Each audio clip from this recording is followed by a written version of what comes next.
Egun on deneri, espero dut ongi zaiztela, ala naiz eta asteuntako 6 berriak nik dizkizuet aurkeztuko.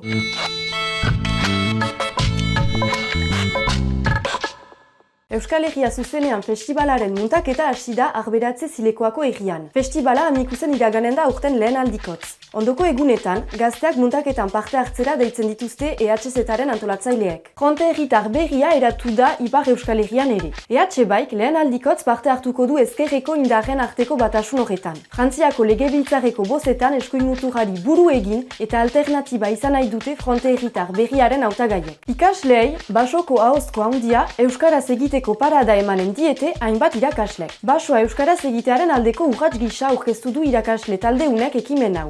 Identifikatuak izateko gisan, aho bizi eta belarri prest txapak eramanen dituzte aztertzaileek. Natura leheneratzeko legea onartu du Europar Kontseiluak. Europako kide diren estatuek, itsas eta lur eremuen 20% lehengoratu beharko dute 2030erako. Elkarte ekologisten ustez, larrialdi klimatikoaren garaian, Europari natura itzultzeko lege historikoa da bozkatu berri dutena. Migratzaileak itsasora botata erailtzea leporatu diete Greziako kostazainei.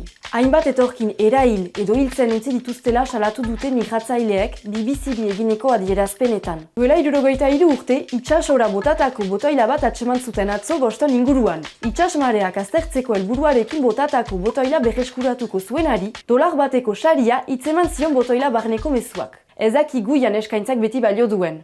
Hala asteuntako berri nagusientzat, helduten astean EHZ eta festivaletik susenean izanen gaituzue, espero dugu zuekan ikustea, ez aiorik eta helduten aste arte!